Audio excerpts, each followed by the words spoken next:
wabarakatuh. Alhamdulillah, alhamdulillahilladzi hadana li hadza wa ma kunna linahtadiya laula an hadana Allah. Asyhadu an la ilaha illallah wa asyhadu anna Muhammadan abduhu wa rasuluh wa la nabiyya ba'dahu amma ba'du.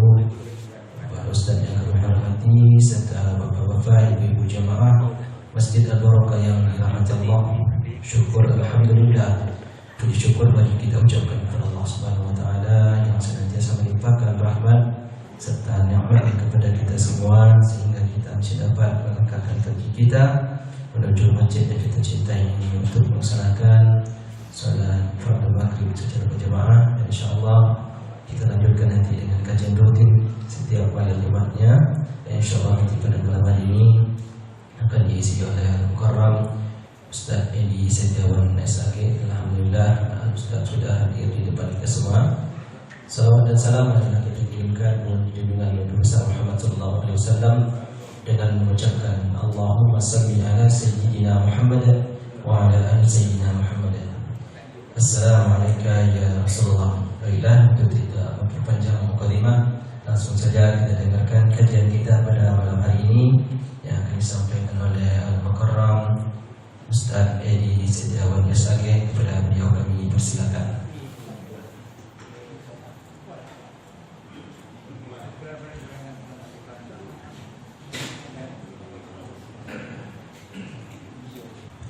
Bismillahirrahmanirrahim. Assalamualaikum warahmatullahi wabarakatuh.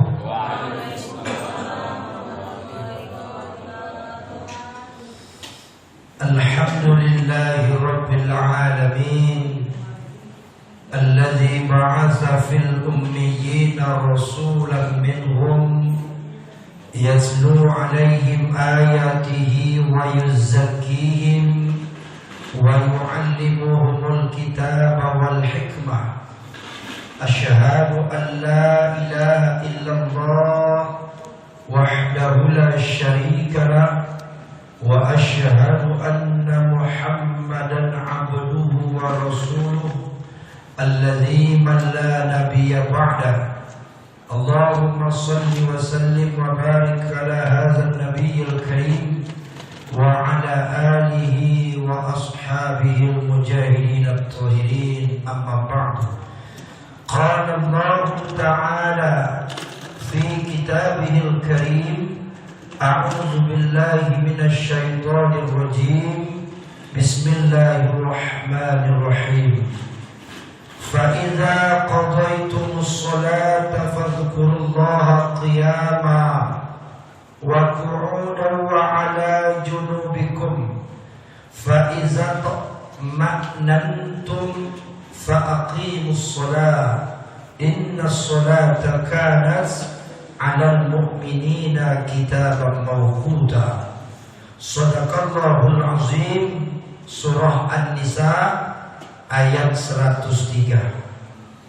Yang saya hormati Bapak Ketua RW, pengurus Masjid Al-Barakah, Bapak-bapak RT, tokoh-tokoh masyarakat, Bapak Ibu kaum muslimin dan muslimat, sidang salat maghrib menjelang isya.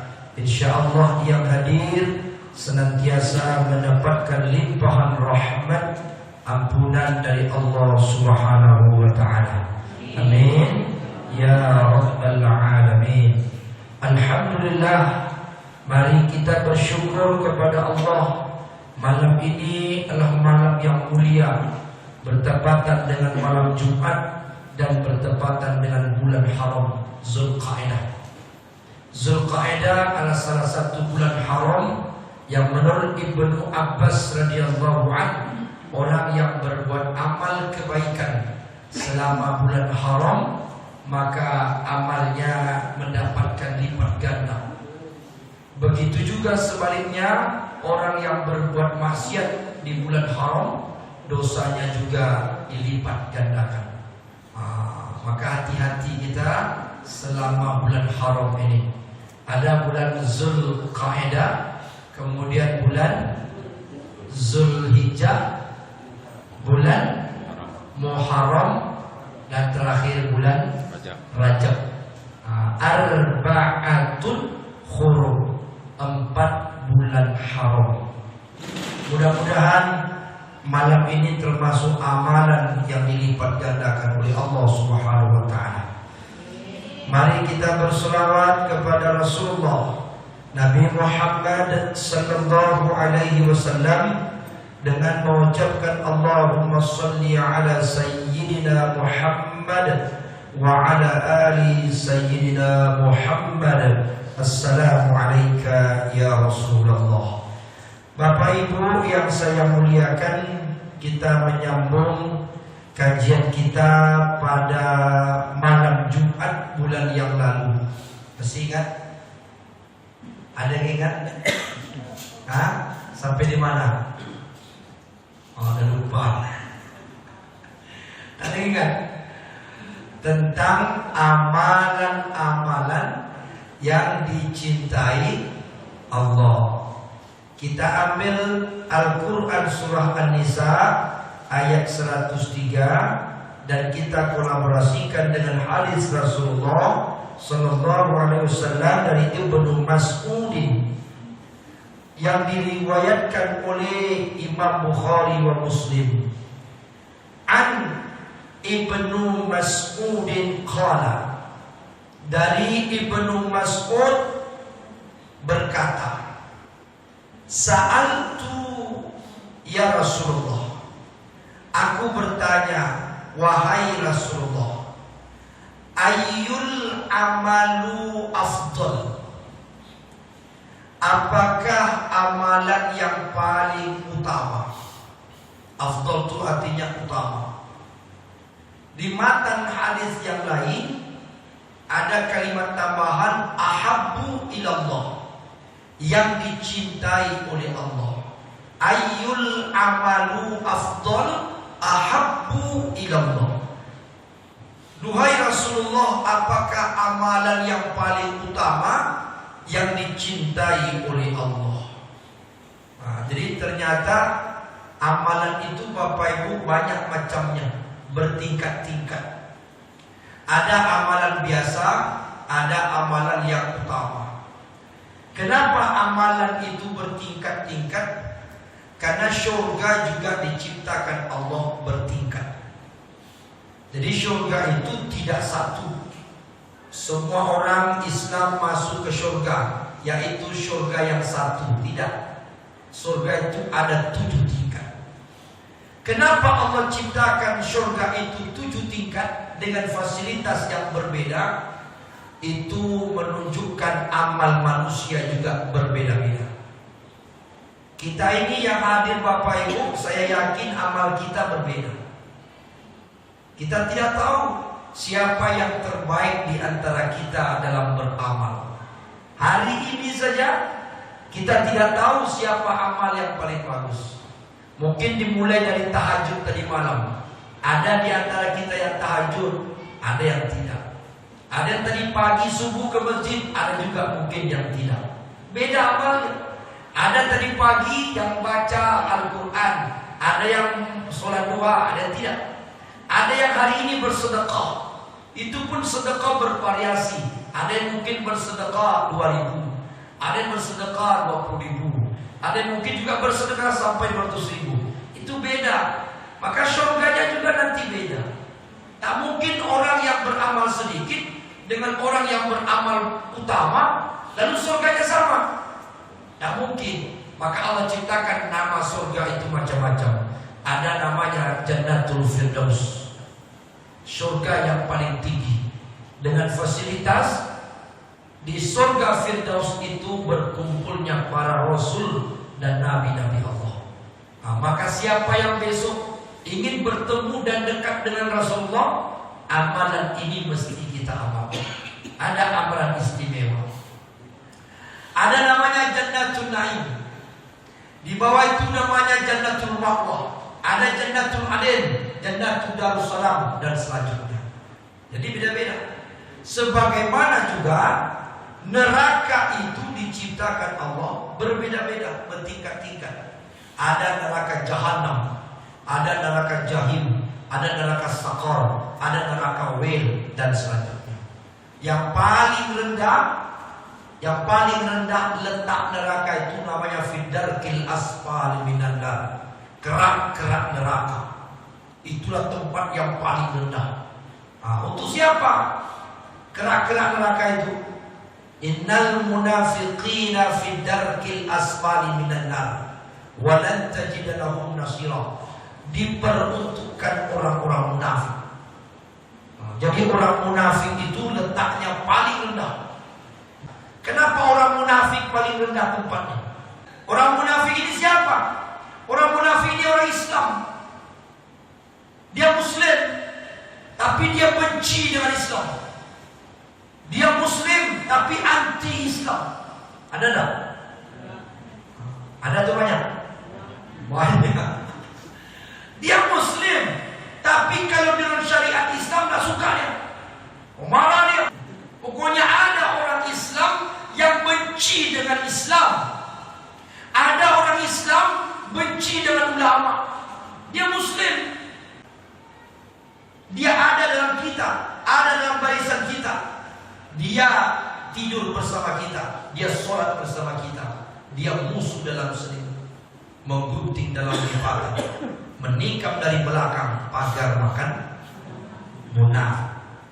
Makanya jadi siapa yang mau tinggal di kerak-kerak neraka, jadi munafik lah kita. Hati-hati jadi munafik nih Bapak Ibu. Neraka bertingkat, surga bertingkat. Untuk apa? Untuk mengetahui dan membedakan mana amal-amalnya, mana dosa-dosanya. Dosa seperti ini nerakanya, amal seperti ini surganya. Maka Rasulullah SAW menjawab, qala Rasulullah SAW, amalan yang paling utama itu kata Rasulullah, yang pertama adalah as-salatu ala waqtiha, solat di awal waktu. Sampai situ balik? Ya, solat di awal waktu. Harus kita jelaskan. Kita sambung. Yang kedua adalah birrul walidain. Bir dalam Al-Quran itu punya padanan kata yang sama, mirip tapi berbeda. Al-bir artinya baik, khair artinya juga baik, Thayyib artinya juga baik. Ahsan atau hasan, ihsan artinya juga baik. Ma'ruf artinya baik. Kenapa ketika kepada orang tua disebut birrul walidain, berbuat baik kepada kedua orang tua? Kenapa tidak ma'ruf? Kenapa tidak khair? Ternyata dalam ilmu tafsir, albir itu lebih daripada baik. Lebih daripada baik itu artinya apa? Berbakti. Berbakti itu apa artinya? Mengabdi. Mengabdi itu tak sama sekedar untuk berbuat baik. Contoh, kalau bapak ibu punya duit banyak, orang kaya, ngasih belanja sama orang tua yang masih hidup tiap bulan sebanyak 20 juta, umpama, cukup? Cukup tak? Uang belanja orang tua itu sebulan 20 juta, cukup tak? Nanti dibilang 5 juta sepilih, buat 20 juta.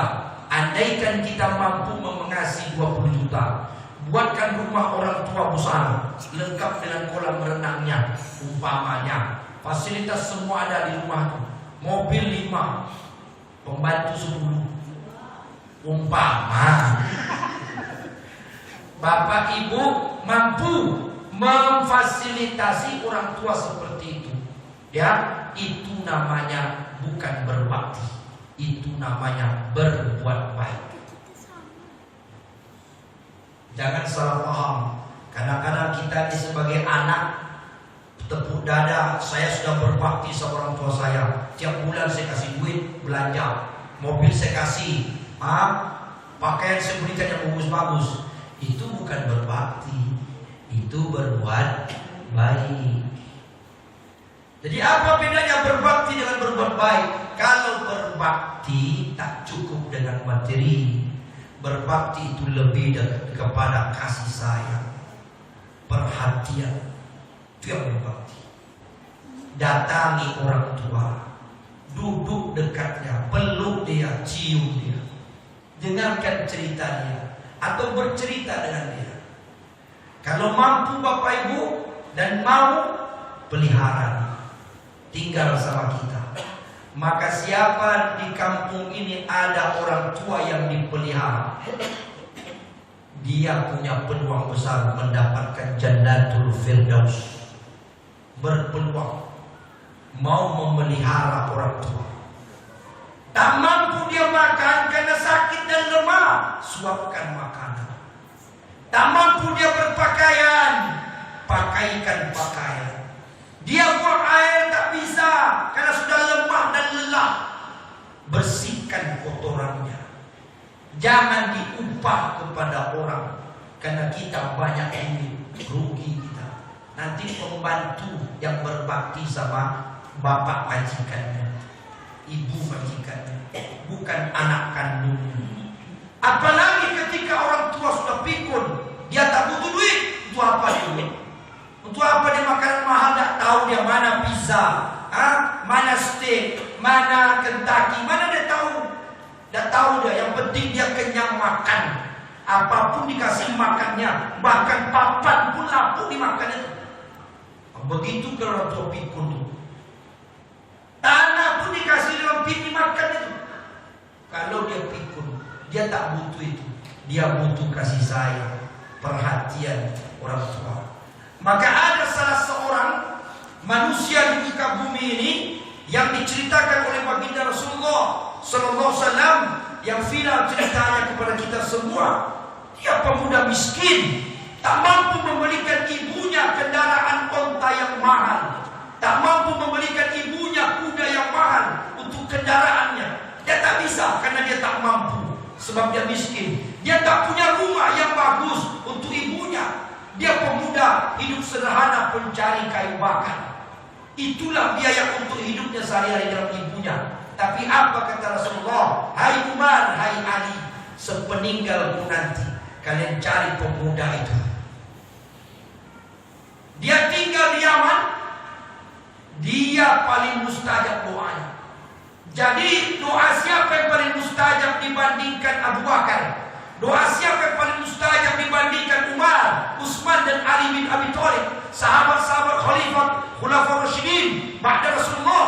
Doa seorang pemuda miskin yang tak punya apa-apa, tapi birrul walidain, berbakti kepada ibunya. Itulah dia Uwais Al-Qarni. Jadi jangan kita anggap kita ini banyak duit, lalu ngasih duit orang tua sudah berbakti. Tak pernah kita temui pulang kampung malas, bawa orang tua ke kota malu, takut repot dan sebagainya. Berapa banyak anak-anak seperti itu. Mama di kampung Majalah, kami kirim duit saja. Tak usah berpemaru, repot kami, tak ada waktu ngurus mama. Astagfirullah. Dia itu ingin kumpul sama anak cucunya. Dia ingin memeluk cucu dan anaknya. Itu saja yang dibutuhkan. Perhatian, ucapan lembut dari anak-anak dan menantunya. Dia tak butuh duit. Untuk apa? Duit orang umur sudah 60, 70, 80. Itu apa? Mau kemana dia? Mau bergaya? Bergaya untuk apa? Gak butuh dia materi. Rumah besar untuk apa rumah besar bagi dia? Dia tak butuh. Dia butuh tempat tidur yang nyaman, bisa tenangkan pikiran dan hatinya karena tingkah laku penghuni rumah. Itu yang dia butuhkan. Kalau dia sakit ditanya, "Mak, berobat kemana?" Kita berobat dan sebagainya. Itulah yang disebut dengan berbakti. Sampai Uwais Al-Qarni itu tidak hanya mencuci pakaian ibunya, tidak hanya menyuap makan ibunya, tapi mencuci kotoran ibunya. Sampai-sampai terakhir Uwais Al-Qarni menggendong ibunya ke Mekah dari Yaman. Berapa jaraknya Bapak Ibu? Dari Yaman ke Madinah itu kalau kilometernya itu 500 kilometer. Dari sini ke mana tuh? Hampir ke Medan. Medan 640 km dari Pekanbaru. Dari Madinah ke Mekah itu 500 km. Dari Yaman ke Mekah 1000 km digendong ibunya. Bagaimana dia cara menggendong ibunya? Ini kita kadang-kadang harus tahu prosesnya.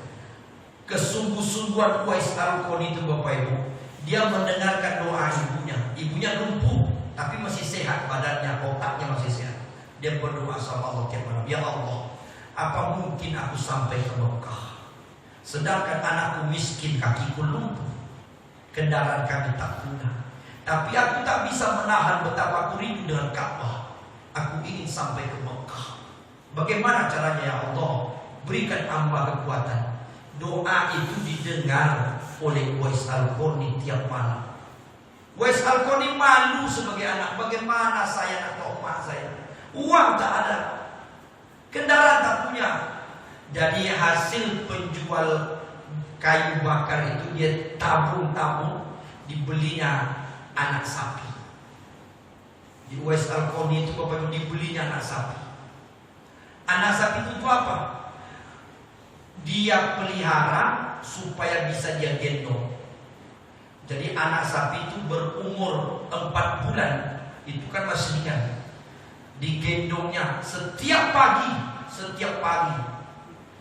ke bukit, turun, itu berulang sampai 10 kali satu hari. Naik bukit, turun bukit, naik bukit, turun bukit, naik bukit, turun bukit. Setiap hari 10 kali minimal dia gendong anak sapi. Dan anak sapi itu setiap hari bertambah besar, bertambah berat. Dia gendong anak sapi itu sampai berumur, sampai selama 8 bulan. Kenapa begitu? Latihan bahu, latihan otot, latihan kaki dan lutut agar bisa nanti menggendong ibunya. Sampai orang sekampung bilang, Uwais sudah gila, tiap hari menggendong sapi. Ngapain? Naik bukit, turun bukit, naik bukit, turun bukit. Uwais tak menjawab. Uwais hanya mengatakan, kalian tidak tahu aku punya rencana besar. Mau kalian anggap aku gila silakan. Setelah 8 bulan musim haji datang, dia mulai menggendong ibunya. Bu, kita tahun ini naik haji. Bagaimana caranya nak? Kau miskin, kau tak punya apa-apa, kendaraan tak punya. Aku insya Allah akan menggendong ibu dari rumah ini sampai ke Mekah. Ada anak seperti itu zaman sekarang? Jangankan menggendong ibu, menemani ibu saja ke mall mandi. Mama bisa ikutlah ke tubuh mandi. Pernah ada anak muda kita ngajak bapaknya jalan-jalan pergi ke swalayan, dan jarang. Itulah makanya doa dia mustajab. Sampai Rasul mengatakan dia tak dikenal orang. Uwais Al-Qarni itu tak dikenal orang.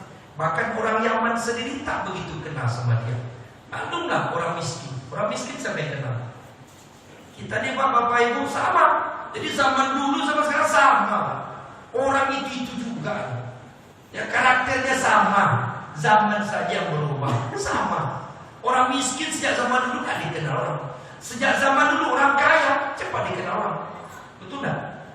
Betul nggak? Kalau orang kaya cepat dikenal orang. Kalau miskin tak kenal orang. Coba lihat, kalau orang kaya buat acara, kalau orang kaya buat acara, siapa yang datang? Semua datang. Yang tadi undang pun datang. Tapi coba orang miskin yang buat acara, diundang pun tak datang. Banyak alasan. Maaf ya, sampaikan maaf saya sama bapak tuh, saya tak bisa ada acara ke Padang, ada acara ke Rumbai, ada acara. Padahal tak mau dia datang. Jadi Uwais tak kenal orang. Tapi kata Rasulullah, seluruh malaikat yang ada di langit 1 sampai 7 dengar berita dari Allah, dia populer. Tak dikenal dikenal oleh penduduk bumi, tapi dikenal oleh penduduk langit. Itulah dia manusia yang terbaik pengabdian kepada ibunya. Doanya tak ditolak oleh Allah, mustajab, karena birrul walidain, berbakti kepada kedua orang tua. Bapak Ibu yang dimuliakan Allah, siapa yang ingin doanya diterima oleh Allah, perlakukan ayah ibu kita dengan mulia. Perlakukan kedua orang tua kita seperti raja. Perlakukan mereka seperti orang yang amat sangat terhormat. Jangan diperintahkan. Ini kadang-kadang mah bicara, ya dah, gara-gara alasan ekonomi, kesibukan. Mama ke Pekanbaru lah. Ngapa nak? Ini cucu siapa yang jaga? Siapa yang jaga cucu? Hah? Kami kerja. Mama Pekanbaru jaga cucu. Jadi tukang asuh cucu dia. Dulu waktu dia kecil, emak dia melihara dia. Sekarang sudah punya anak-anaknya, emaknya juga meliharanya. Durhaka. Jadi ibu-ibu jangan bilang memelihara cucu itu enak. Dah ada tuh, menderita. Bohong saja.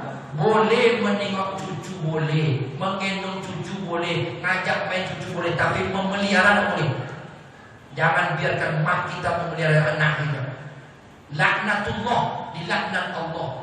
Tapi mak minta jangan disuruh dia. Masa tidur sama nenek, membersihkan kotorannya nenek, membersihkan popoknya nenek, kasih makan, membuat bubur nenek. Mak bapaknya kemana? Tidur berkerut di kamar. Terlaknat. Bukan gampang memelihara anak orang. Itu bukan kucing, itu manusia. Kalau kucing bisa tak bisa sepak dia, kan? Nak mau kasih makan sepak kucing apa? Ini anak orang, manusia, hamba Allah. Berperlakukan manja, menangis, cacah menangis. Baru mulai tidur neneknya, bangun lagi. Sebenarnya anaknya, diam anaknya, buatkan susu. Mak bapaknya tidur. Katanya saya cucu, bukan bahasa cucu, mengazab orang tua. Siapa anak-anak yang memperlakukan orang tua seperti itu, dilaknat Allah. Jangan serahkan memelihara cucu itu kepada nenek beratuk dan atuk dan nenek itu melihat cucu saja.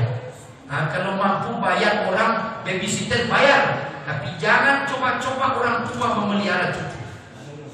Memelihara dengan melihat, main dengan cucu itu beda. Kalau memelihara itu bisa 24 jam. Ini banyak tak sadar. Kita nih bapak-bapak, ibu-ibu, minta maaf, surga itu tertahan gara-gara itu. Mak kita itu malas, dia menyebut susah, tak mau dia. Takut nanti anak menantu tersinggung. Padahal sebenarnya dia susah. Seharusnya di masa usia yang setua itu dia tidak lagi ngurus apa-apa. Dia sibuk dengan berzikir, sibuk dia ke masjid, sibuk dia ke majelis taklim, sibuk dia bersedekah, sibuk dengan ibadah, bukan sibuk mengurus popok bayi. Nggak ada itu. Jadi jangan bohong. Wahai bapak ibu, jangan coba-coba anak kita diasuh oleh orang tua kita atau mertua kita. Karena itu bukan berbakti, itu mengazab orang tua. Ya bapak ibu ya, hati-hati. Ini banyak nih baru nikah, sama-sama kerja, anak lahir, bayi, panggil mama. Mama, ke Pekan. Cepat lah mak. Oh dia pulang mana aja. Cucu mama dia nangis terus. Tak boleh. Ya bapak ibu ya, senangkan orang tua. Dah terlalu capek. Tengok jari-jarinya. Dah habis urat semua. Dah berkeriput membesarkan kita. Kapan mereka bersenang? Kapan mereka bersantai-santai di masa tua dengan ibadah dan zikirnya? Berikan mereka keluar suasana. Berbeda ketika mereka datang mau lihat cucu gendong-gendong main-main. Itu bukan mengasuh, itu namanya bersenang-senang. Ada pertanyaan? Dipersilakan. Silakan Pak. Ya. Assalamualaikum warahmatullahi wabarakatuh.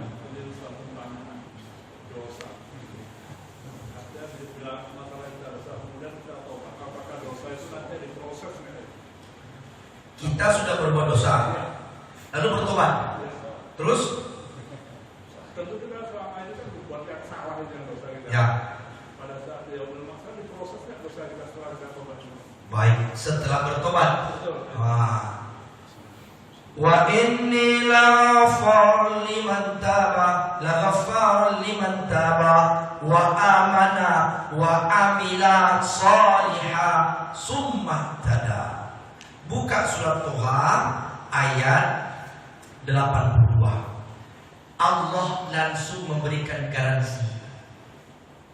Wa inni, dan sesungguhnya aku, kata Allah. Berarti Allah langsung yang bicara. Laghafar liman taba, mengampunkan semua dosa-dosa. Aku ampunkan semua dosa-dosa. Dosa yang mana? Dosa yang pernah kita buat, kapanpun dan dimanapun. Liman taba, kalau mereka bertaubat.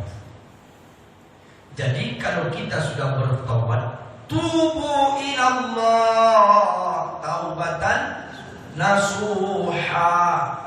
Kalau kita taubat nasuha, apa arti taubat nasuha? Taubat sebenar-benar taubat, tak mengulang lagi. Kalau dulu pernah meninggalkan sholat, sekarang jangan tinggalkan sholat. Kalau dulu hobi berzina, sekarang jangan coba zina. Kalau dulu berjudi, jangan lagi berjudi. Tobat. Tobat itu sudah menutupi. Maka orang seperti ini di hari kiamat tidak lagi diproses, sudah habis. Hidupnya mulai dari tobat itu namanya lembaran baru. Makanya orang bertobat itu Bapak Ibu seperti anak yang baru lahir kembali. Dia seperti bayi lagi. Jangan setelah itu berbuat dosa lagi, tobat lagi, seperti anak bayi lagi. Berbuat dosa lagi, bayi lagi. Kapan besarnya bayi itu? Ya kan? Jadi jangan dipermainkan tobat. Tobat kita pada Allah, semua dosa kita diampunkan Allah Subhanahu wa taala. Insyaallah. Dan kita harus yakin. Jangan tak yakin. Ada orang imam Bapak Skinoya ditambah. Ada orang bertanya sama saya tentang itu. Pak Ustaz, saya tiap malam sholat sunat taubat. Oh, kaget saya. Tiap malam sholat sunat taubat, boleh Pak Ustaz? Saya bilang, kenapa tiap malam sholat sunat taubat? Dosa besar apa yang ibu lakukan? Kenapa sholat sunat taubat terus? Jadi sholat sunat taubat itu ada syaratnya.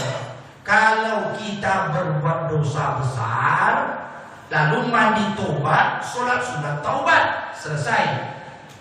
Berarti kita baru melakukan dosa besar atau telah melakukan dosa besar. Kalau kita tiap malam sholat sunat taubat, berarti kita setiap hari berbuat dosa besar. Karena fungsi sholat sunat taubat itu menghapuskan dosa besar. Kalau kita sholat sunat taubat tiap malam, berarti kita tiap hari berbuat dosa besar. Nah gitu Pak Ustaz, saya pernah dengarkan begini. Nah, katanya kita belum yakin dosa kita diampunkan Allah. Kenapa tak yakin? Yakin. Kita bertobat pada Allah, yakin dosa kita diampunkan Allah. Abdi zonni. Aku tuh tergantung zon, prasangka aku. Dalam hadis qudsi kata Allah, aku tuh tergantung prasangka hambaku. Kalau hambaku mengatakan takkan aku ampunkan dosanya, aku ampunkan dosanya. Tapi kalau hambaku berprasangka dosanya aku ampunkan. Jadi kita harus yakin dosa kita diampunkan Allah dengan bertobat. Jadi jangan kita tiap malam sunat taubat. Dosa apa yang kita lakukan, dosa-dosa besar. Kalau dosa-dosa kecil bukan sunat taubat. Dosa-dosa kecil dengan wudu, dengan sholat, dengan sedekah, dengan baca Quran, itu gugur. Kalau dosa besar tak bisa dengan sholat biasa, tak bisa dengan ibadah Ramadan. Ramadan 1 bulan itu bukan menghapuskan dosa besar. Jangan salah paham. Dosa besar itu dihapuskan dengan mandi tobat dan sholat sunat tobat. Harus ada sholatnya. Jadi kalau orang melakukan sholat sunat taubat, berarti dia baru selesai melakukan dosa-dosa besar.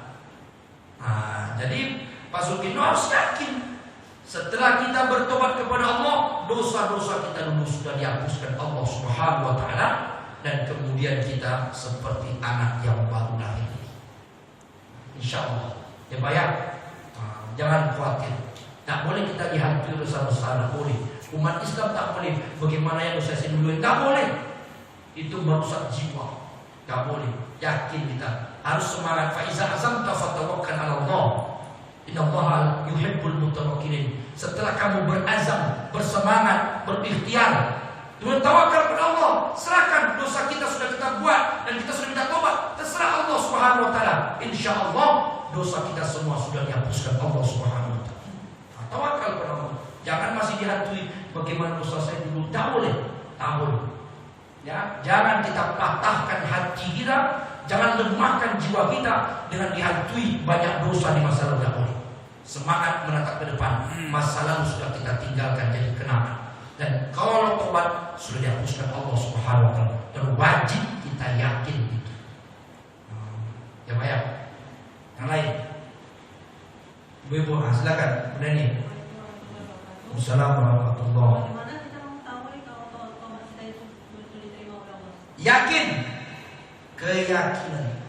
Harus yakin. Pada realisasinya. Hah? Pada realisasinya misalnya di keseharian kita. Nah, itu dah lagi masalah. Apa tanda tobat orang diterima? Itu lagi masalah. Apa tanda tobat kita diterima Allah? Apa tanda ibadah kita diterima oleh Allah? Pertanyaan sahabat kepada Rasulullah seperti itu. Ya Rasul, apa tanda tobat kita diterima? Apa tanda ibadah kita diterima oleh Allah? Kata Rasulullah, tanda pertama adalah berubah tingkah lakunya ke arah yang baik. Habis dia tobat itu dia berubah jadi orang baik. Tanda Allah terima ibadahnya. Berubah dia. Dulu malas sholat, sekarang rajin. Dulu malas ke masjid, sekarang rajin masjid. Tanda tobat bapak ibu diterima Allah. Dan itu wajib ya. Ya, jangan yakin akan dihantui nanti oleh syaitan. Allazi waswisu fi sudurin nas. Datang syaitan. Tobat kau belum terima. Tobat kau belum terima. Kau masih banyak dosa kau. Habis waktu kita memikirkan. Tak boleh. Merusak jiwa kita. Ya Bu ya, harus yakin bahwa tobat kita diterima oleh Allah. Itu. Ya. Mengingatkan masa dosa-dosa kecil tadi. Jadi dosa-dosa kecil itu bisa terhapus. Contoh ini misalnya menggunjing, misalnya contoh lainnya. Nah, itu bisa terhapus dengan cara apa ya? Wah, bila lagi dosanya nih. Menggunjing, menceritakan kejelekan orang. Ya ayyuhallazina amanu jtanibu katsiran minadh-dhann inna ba'dadh-dhanni ismun wa la tajassasu wa la yaghtab ba'dukum ba'dha ayuhibbu ahadukum ay ya'kula lahma akhihi maitan fakaritumu. Itu kata Allah, maitan fakaritumu, orang yang bergunjing itu seperti memakan bangkai saudaranya. Bukan dosa kecil, itu dosa besar. Kalau dosa besarnya kepada Allah bertobat, dosa besar kepada manusia minta maaf. Bapak, saya minta maaf Pak. Nah, kami semalam tuh Pak, kubu-kubu oleh masyarakat mengunjang Bapak. Hah? Apa cerita kan? Ngajar kan? Bukan begitu cara minta maaf. Ya, minta maaf itu jangan disebut kesalahan kita. Bilang Pak, saya minta maaf, mungkin ada sengaja atau tak sengaja berbuat dosa, tolong dimaafkan ya Pak ya. Sama, saya juga mungkin begitu. Dalam hati patah kayak mengunjang Pak, dalam hati dia sambung kamu mengunjang. Jadi dengan cara minta maaf. Jadi dosa kalau sifatnya menggunjing itu haqqul minan-nas ya Pak ya. Nah, dosanya kepada manusia. Allah tak akan mengampunkan dosa kita karena menggunjing, memfitnah. Tak akan mengampunkan sebelum orang yang kita lukai hatinya sebab fitnah, sebab riba, memaafkan kesalahan kita. Karena urusan manusia dan manusia Allah tidak ikut campur. Ya, dosanya Allah tidak ikut campur. Allah hanya mengampunkan dosa-dosa yang berhubungan langsung dengan Allah. Tapi dosa yang berhubungan dengan manusia selesaikan oleh sesama manusia. Nah, begitu. Ya, Pak. Ya. Apa? Misalnya kita yang yang meninggal. memberi utang dia udah meninggal. Dan mungkin kita lupa ini apa utang piutang kita kan dalam perjalanan itu kadang lupa ini. Bisa dia bukan hidup kan lupa. Itu macam sementara amalan kita akan terkendala dengan utang piutang. Kira-kira bagaimana solusinya itu? Ya. Bagaimana kalau kita berutang sama orang dan orang yang punya piutang itu yang punya modal meninggal dunia? Di sini ulama berbeda pendapat. Karena memang dalilnya tidak ada. Yang ada dalilnya riwayat Imam Muslim, datang sahabat laki-laki ke Rasulullah, ya Rasul, fulan bin fulan meninggal, wafat, apakah engkau tak ikut menyolatkan? Kata Rasulullah, yang mati itu punya utang tak sama manusia? Punya. Rasul, berapa utangnya? 2 dinar. Aku tidak menyolatkannya. Kenapa? Karena ar-ruh bainas samai wal ardi ila yaumil qiyamah. Karena rohnya terkatung-katung antara langit dan bumi sampai hari kiamat. Orang yang mati berutang, bahkan orang yang mati syahid sekalipun, berperang menegakkan kalimat Allah Subhanahu wa taala, tapi ketika hidup punya utang, belum bayar, dan orang yang punya modal tak ikhlas, maka rohnya pun tak diterima oleh Allah Subhanahu wa taala. Bagaimana kalau sudah meninggal dia? Kita teringat utang kita, kepada siapa kita bayar? Ulama beda pendapat. Satu ulama berpendapat itulah yang disebut oleh Nabi, man huwa muflis. Tahukah kalian siapa itu muflis? Orang bangkrut, orang yang punya sholatnya banyak, puasanya banyak, ibadah banyak, nanti dari kiamat itu dibayar karena punya hutang sama orang, baik hutang materi maupun hutang dosa. Kita pernah memfitnah orang, menyakiti orang, bayar dengan pahala sholat, pahala sedekah, pahala zikir dan sebagainya. Bangkrut, habis semuanya. Ada juga sebagian ulama berpendapat boleh kita memberi masjid, fakir miskin, bersedekah, berinfak dengan niat uang ini untuk melunasi hutang yang sudah meninggal. Saya punya hutang kepada fulan, ya Allah, ini utang saya sedekahkan untuk masjid. Mudah-mudahan pahalanya sampai kepada almarhum. Itu pendapat ulama. Ada harapan mudah-mudahan bisa seperti itu. Tapi jaminan dari Nabi dan Al-Quran tidak ada. Itu resiko kita punya utang. Makanya hati-hati kalau berutang. Bayar cepat, makan bodoh 5 biar sih.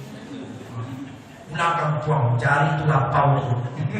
Ya dah. Anak-anak kalau muda kan, dan tua nakal lagi. Hati-hati. Mudah-mudahan dengan sedekah itu utang kita dilunasi oleh Allah Subhanahu wa taala. Wallahu a'lam. Baik Bapak Ibu, waktu bisa masuk, yang terakhir nanti kita sambung lagi. Apa yang ketiga itu amalan yang dicintai oleh Allah. Yang pertama, mudah-mudahan kita bisa peliharanya, sholat di awal waktu. Yang kedua, berbakti kepada kedua orang tua. Muliakan, senangi orang tua, karena orang tua kita satu, mak kita satu, bapak kita satu, dan tak bisa diganti dengan orang lain. Dan hidupnya sekali, kita juga punya kesempatan sekali berbakti kepada kedua orang tua kita. Mohon maaf lahir batin, subhanallah wa bihamdika, asyhadu an la ilaha illa anta, astaghfiruka wa atubu ilaik. Wallahu a'lam bishawab. Wassalamualaikum warahmatullahi wabarakatuh. Waalaikumsalam warahmatullahi wabarakatuh. Kita mengucapkan kepada Ustaz yang telah mengisi kajian pada malam hari ini. Semoga apa yang disampaikan menjadi iktibar dan dapat kita amalkan dalam kehidupan sehari-hari.